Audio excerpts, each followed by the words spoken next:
Hello friends, अगले वाले topic की तरफ चलते हैं। नेक्स्ट टॉपिक है, नेक्स्ट डेफिनेशन है पोल। ध्यान से सुनना, डेफिनेशन क्या होती है। वी नो दैट हमारे पास जो लॉरेंट सीरीज होती है वो ये होती है। लॉरेंट सीरीज क्या होती है भाई हमारे पास? F of Z is equal to जो होता है वो होता है सम्मिशन 0 से infinity A N into Z minus A की power N plus summation 1 to infinity B N into Z minus A की पावर माइनस के एन। ओके, अब पोल की डेफिनेशन देखना। इसको बोलता था हमें क्या? रेगुलर पार्ट, और इसको बोलता था हमें प्रिंसिपल पार्ट। ओके, वियर ये फार्मूला होता है, आप इस चीज़ को बहुत अच्छे तरीके से जानते हो। वियर सम्मिशन 0 से लेकर इन्फिनिटी तक ए एन जेड माइनस ए की पावर एन इज कॉल्ड, इसको क्या बोलता हूँ भाई मैं? Regular part.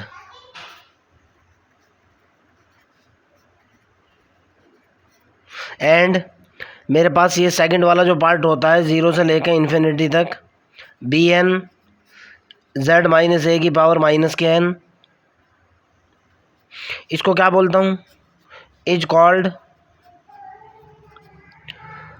Principal part.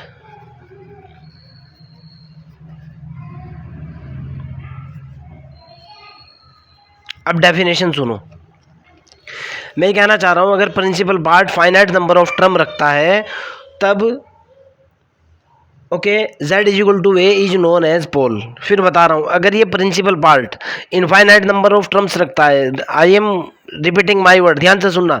अगर ये principal part infinite number of terms रखता है तब तो होता था एजेंशियल सिंगुलरिटी, जो लास्ट लेक्चर के अंदर मैंने आपको बताया था। अगर ये जो प्रिंसिपल पार्ट है ये फाइनाइट नंबर ऑफ टर्म्स रखता है, यानी इसके अंदर 2 टर्म या 3 टर्म या 4 स्टेप या 5 स्टेप आते हैं, तब ये होता है पोल। वही लिखने जा रहा हूँ। If the principal part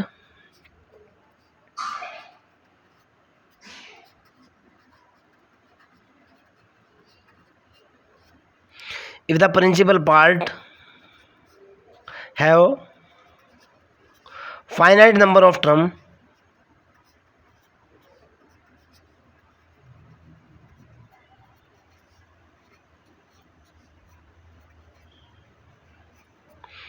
okay, principal part क्या करता हो भाई? फाइनाइट नंबर ऑफ टर्म्स रखता हो, यानी इसके अंदर सीमित पोर्शन हो, सीमित ही स्टेप्स हो, देन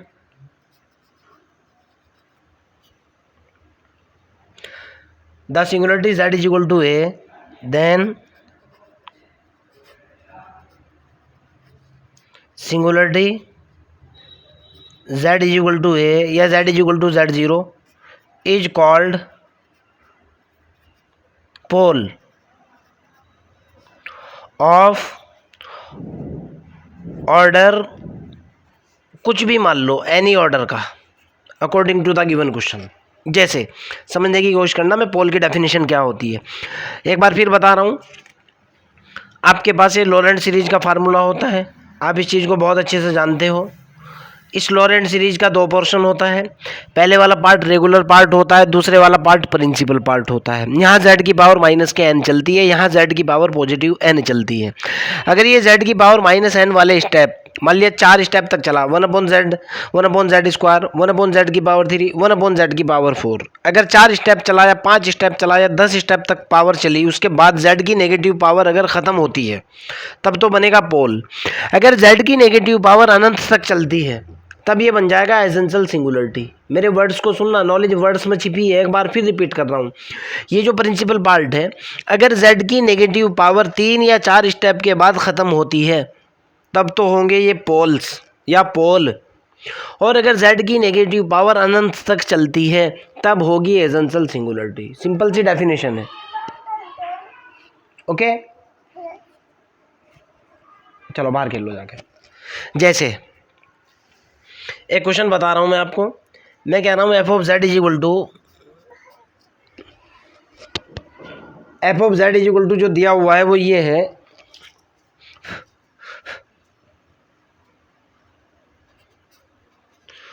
1/z-5 की पावर 2 मान लो, और z-4 की पावर कितनी मान लो, 1 मान लो। ओके, मेरे को कैलकुलेट करना है इसके अंदर पोल है या नहीं। ध्यान से सुनना। लास्ट लेक्चर के अंदर मैंने आपको एक बात सिंपल सी बताई थी, और वो तरीका पोल निकालने का इससे भी बेस्ट था।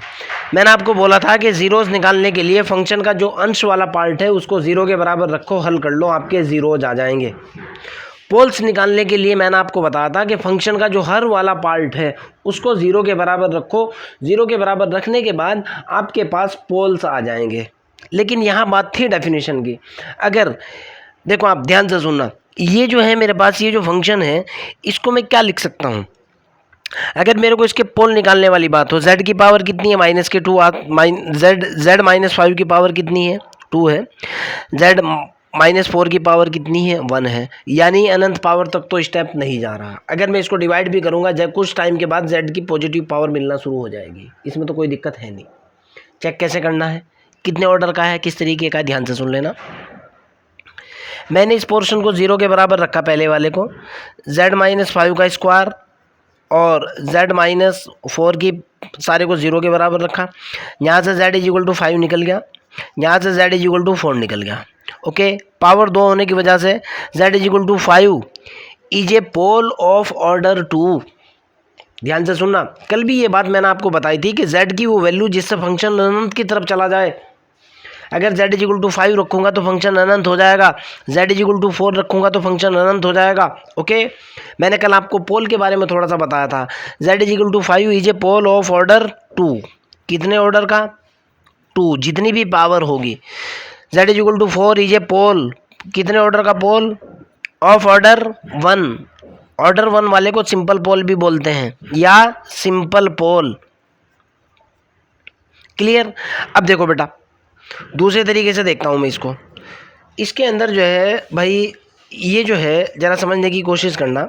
मैंने जो आपको बताया कि principal part contain finite number of terms, मेरे पास क्या होना चाहिए, ये मेरा प्रिंसिपल पार्ट है 1 से लेके इन्फिनिटी तक, bn z-a की पावर -n। ओके, ये क्या होना चाहिए, ये फाइनाइट पार्ट्स रखना चाहिए। अब यहाँ क्वेश्चन को देखो बेटा, फाइनाइट नंबर ऑफ टर्म्स, बात एक ही है, फाइनाइट नंबर ऑफ टर्म्स। ज़रा इसको देखो, f(z) जो है मेरे पास ये है 1/z-5 का स्क्वायर, z-4 की पावर 1। ओके, इसको मैं क्या लिख सकता हूँ बेटा, इसको मैं लिख सकता हूँ f(z) z-5 की पावर -2 इंटू z-4 की पावर -1। समझ आती है ना। अगर मैं इसको जो है ना, इसको ये जो मेरे पास है, अगर मैं इसकी इससे कंपेयर करने की कोशिश करूँगा, ज़रा समझने की कोशिश करना, इसके अंदर मुश्किल से 3-4 पार्ट निकल करके आएंगे, यानी फाइनाइट पार्ट हो जाएगा। ओके, फाइनाइट पार्ट होने की वजह से मैं इसको क्या कहूँगा, this is the pole of order, this is pole and this is pole. Okay, और ज़्यादा डिटेल में जो है मैं आगे आने के बाद आपको बता दूंगा। समझ आती है ना मेरी बात। ये तो मेरे को जो है आपको एक डेफिनेशन देनी थी कि भाई पोल इस तरीके से जो है ना ये होता है, लेकिन पोल निकालने का तरीका मैं भी सिंपल सा यही लगाऊंगा कि जो किस ऑर्डर का पोल है या किस तरीके का पोल है, जो भी फंक्शन मेरे को दे रखा है उसका हर वाला पार्ट मैंने 0 के बराबर रखा। 0 के बराबर रखने के बाद अगर फंक्शन की वैल्यू अनंत निकल करके आती है तो पोल होगा, जितनी उसकी पावर होगी उतनी ही ऑर्डर का पोल होगा। रही बात डेफिनेशन की, मेरे को यहाँ डेफिनेशन बतानी थी, डेफिनेशन मैंने आपको बता दी है कि अगर प्रिंसिपल पार्ट के अंदर फाइनाइट नंबर ऑफ टर्म्स है तब भी पोल होगा। तीसरी बात, अगर ये पावर फाइनाइट है, ओके, और उससे बेस्ट डेफिनेशन, फंक्शन के अंदर z की पावर नेगेटिव तो है लेकिन वो फाइनाइट है। ओके, ये जो पावर है ना यहाँ पे, जो मैं यहाँ प्रिंसिपल पार्ट की बात कर रहा हूँ, अगर ये फाइनाइट है, ये वाली n, जैसे 2 है, 10 है, 20 है, 100 है, 200 है, कोई दिक्कत नहीं है, तब पोल होंगे। अगर ये इन्फिनिटी की तरफ टेंड हो जाएगी तब एसेंशियल सिंगुलरिटीज होगी। क्लियर।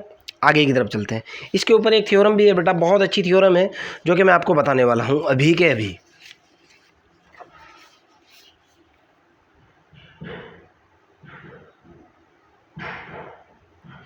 ध्यान से सुनना बेटा, वो तो सिंपल डेफिनेशन थी जो कि मेरे को डिफाइंड करके आपको बतानी थी। थ्योरम है if F Z has a pole at Z is equal to A then mod of F Z tending to infinity as A tending to A. मतलब ये निकलता है कि अगर मेरे पास कोई पोल है z इज इक्वल टू ए पर, तो फंक्शन जो है ना, फंक्शन इन्फिनिटी की तरफ चला जाएगा जब z a की तरफ जाएगा। ध्यान से सुनना, ओके।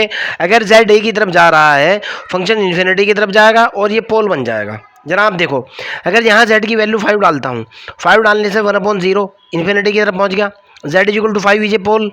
अब अगर z की वैल्यू 4 डालता हूँ, 4 डालने से ये इन्फिनिटी की तरफ पहुँच गया पूरे का पूरा function, z is equal to 4 is a pole. Okay अब ये थ्योरम जो है, यहाँ से भी इस थ्योरम का यूज़ करके भी आप रिजल्ट्स को निकाल सकते हो। समझ आती है मेरी बात? ये जो थ्योरम है, अब इसका प्रूफ देने जा रहा हूँ, ज़रा समझने की कोशिश करना आप। मैं कहना चाह रहा हूँ, मेरा क्वेश्चन ये है कि F Z if F Z has a pole at Z is equal to ए।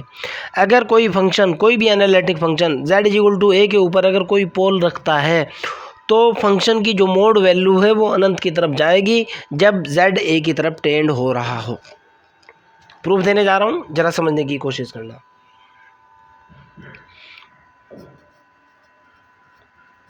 मैं कह रहा हूँ कि सपोज दैट, क्या सपोज कर रहा हूँ भाई? Suppose that F Z has a pole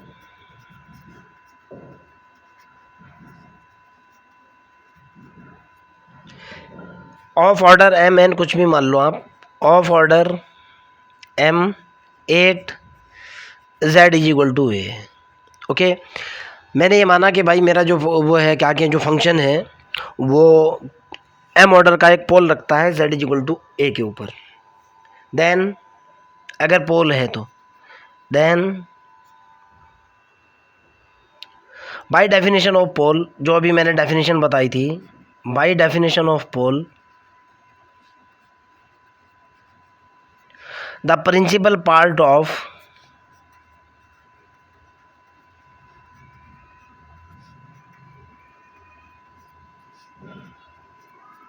Laurent series, मेरे पास जो लॉरेंट सीरीज का प्रिंसिपल पार्ट है, लिख भी रहा हूँ, समीशन 0 से लेकर इन्फिनिटी तक B N Z minus A की पावर माइनस के एन, क्या करेगा भाई? ये कंटेन, क्या कंटेन करेगा? M terms. कितने टर्म? जितने ऑर्डर का है उतने टर्म रखेगा। Contain M terms. क्लियर? अगर ऐसा है तो जाहिर सी बात है, देन मेरे पास जो लॉरेंट सीरीज़ है वो क्या हो जाएगी, या मेरे पास जो फंक्शन है वो क्या हो जाएगा? Then F of Z is equal to जो होगा मेरे पास, वो होगा समीशन 0 से लेकर infinity A N Z minus A की पावर एन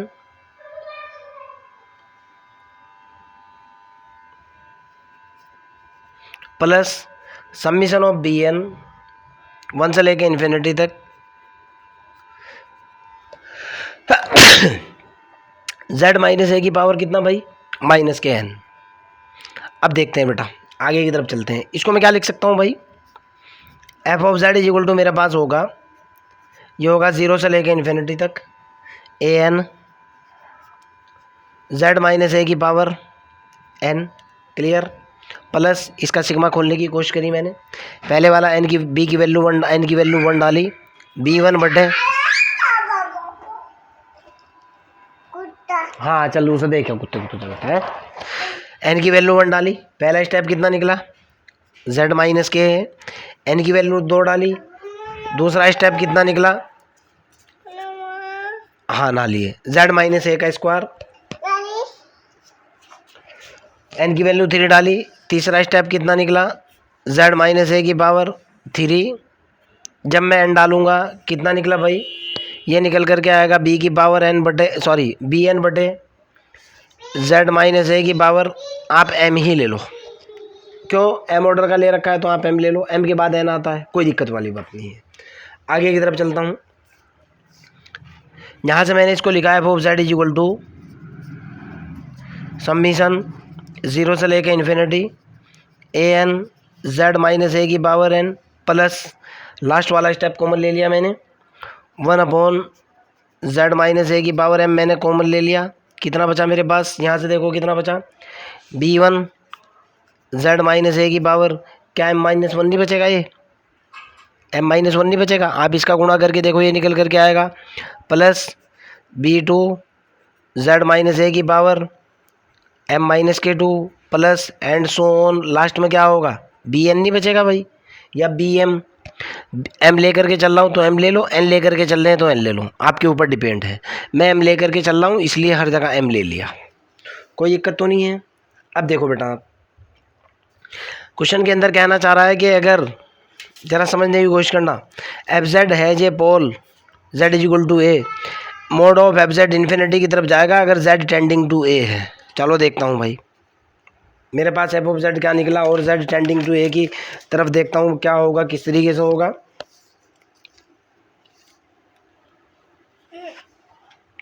यहाँ से जो मेरे पास निकल करके आया वो ये निकला, F of Z is equal to निकला मेरे पास कितना, बराबर हुआ 0 से infinity A N Z minus A की power n plus 1 upon Z minus के ए की पावर m, और ये हुआ b1 जेड माइनस ए की power m minus 1 plus and so on, plus last में मैंने bm लिख दिया। मैं कह रहा हूँ कि अकॉर्डिंग टू द क्वेश्चन, ध्यान से देखना बेटा, z टेंडिंग टू ए, मैं कह रहा हूँ एज z टेंडिंग टू ए, जब z a की तरफ जाएगा, ओके। तो एफ ऑफ जेड देखो बेटा, F of Z is equal to, ध्यान से समझने की कोशिश करना, z जब a की तरफ जाएगा ये स्टेप तो बन जाएगा 0, 1 अपॉन 0, पहले वाला स्टेप तो बना 0, दूसरे वाला कितना निकला 1 अपॉन 0 निकल गया यहाँ से, बराबर कितना निकला, इनफाइनाइट हो चुका, यानी F of Z is equal to कितना निकल गया, एफ ऑफ जेड किसकी तरफ पहुँच गया, इनफाइनाइट की तरफ पहुँच गया। जब F of Z he infinite की तरफ जा रहा है तो मोड ऑफ एफ जेड क्या ये नहीं इनफाइनाइट की तरफ जाएगा, एज कब, z टेंडिंग टू ए, और यही आपको प्रूफ करना था। फिर भी बच्चों अगर आपका कोई डाउट है, कोई प्रॉब्लम है तो आप कमेंट बॉक्स के अंदर क्वेश्चन को डालिए, मैं आपकी हेल्प करूँगा, ओके। रही बात, इस लेक्चर के अंदर मेरा मेन टारगेट आपको पोल की डेफिनेशन बताना था, ठीक है ना बच्चों, चलो बाय।